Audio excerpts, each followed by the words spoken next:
नमस्कार, मैं दौलत शर्मा और आप देखना शुरू कर चुके हैं SPN9 न्यूज। मणिपुर पिछले 2 महीने से मणिपुर लगातार जल रहा है और 2 समुदायों की इस लड़ाई में गृह मंत्रालय अभी तक चुप नजर आ रहा है। भले ही गृह मंत्रालय ने यहाँ पर कई दौरों की बैठक की हो, अमित शाह खुद दौरे पर गए हो, लेकिन जब वो दौरे पर थे तब भी मणिपुर में भारी हिंसा देखी गई थी। तो आखिर ये सवाल खड़ा होता है कि जो गृह मंत्रालय अपने आप को इतना ताकतवर बनाता है और किसी भी मसले को सुलझाने की ताकत रख रहा है, तो आखिर जो ये 2 महीने से जो है मणिपुर जल रहा है उसमें जो है केंद्र सरकार और गृह मंत्रालय काम करती हुई नजर क्यों नहीं आ रही। और ये बड़ा सवाल यहाँ पर राहुल गांधी और कांग्रेस पार्टी ने उठाया है और इसी को देखते हुए देखा जा रहा है कि राहुल गांधी मणिपुर के दौरे पर हैं और उनको कई ऐसी बड़ी बातें जो है मणिपुर के दौरे के दौरान पता चली हैं जो काफ़ी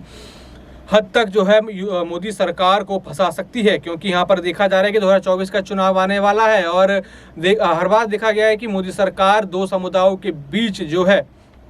कहीं ना कहीं एक मुद्दा, एक विषय ऐसा रख देती है कि 2 समुदाय आपस में भिड़ते हैं, जिसमें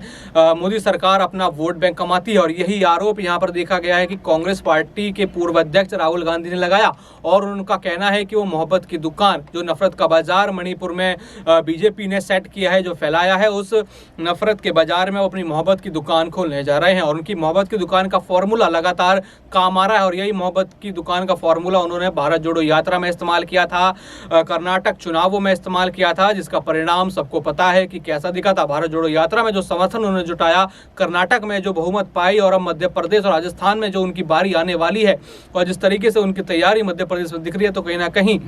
मणिपुर हिंसा में भी यहाँ पे जो है राहुल गांधी कारगर साबित हो सकते हैं। और एक बड़ी खबर भी सामने आ रही है कि कांग्रेस पार्टी जो है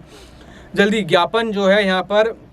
राष्ट्रपति को सौंप सकती है, एक पत्र लिख सकती है, जिसको लेकर भी उन्होंने बयान दिया कि इसमें पत्र लिखा जा सकता है, राष्ट्रपति से मुलाकात की जा सकती है कांग्रेस पार्टी के शीर्ष नेताओं द्वारा कि मणिपुर पर ध्यान दिया जाए। और देखा जाए तो मणिपुर की हिंसा कहीं ना कहीं मोदी सरकार को घेरती हुई नजर आ रही है,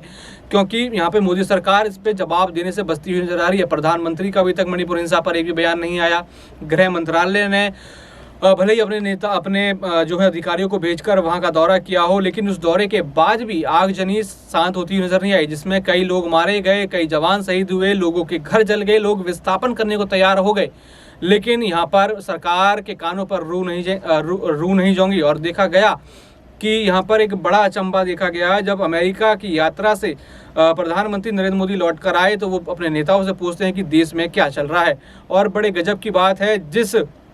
नेता का सूचना तंत्र इतना कामयाब हो, इतना बढ़िया हो, वो यह पूछता है कि देश में क्या चल रहा है। मोदी जी, जब आप देश में थे तब भी मणिपुर हिंसा थी, मणिपुर जल रहा था, और आप जब विदेश में थे तब भी मणिपुर जल रहा था, जब आप विदेश से वापस आए हैं तो तब भी मणिपुर जल रहा है। लेकिन यहाँ पे किसी नेता की हिम्मत नहीं हुई कि वो मोदी से पूछ रहे कि आप इतना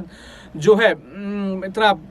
सुचारू तंत्र अपने पास रखते हैं, लेकिन आपके पास ये नहीं पता कि देश में क्या चल रहा है। मणिपुर पर प्रधानमंत्री जी कुछ नहीं बोलते हैं और लगातार यही सवाल उठ रहे हैं। लेकिन अब यहाँ पे बीड़ा कांग्रेस पार्टी और राहुल गांधी ने उठा लिया और अपनी मोहब्बत की दुकान लेकर मणिपुर पहुंच गए हैं, जिसमें कई बड़े खुलासे उनकी यात्रा के दौरान हो सकते हैं कि आखिर इन समुदायों के बीच क्या जो है गलतफहमी हुई और आखिर क्यों ये सामुदायिक भावना आहत हुई और उसके बाद जो है मणिपुर जलता हुआ हम सभी ने देखा। और 2 महीने से लगातार सिलसिलेवार तरीके से मणिपुर जल रहा है, लेकिन केंद्र सरकार और गृह मंत्रालय चुप्पी साधे हुए बैठा है।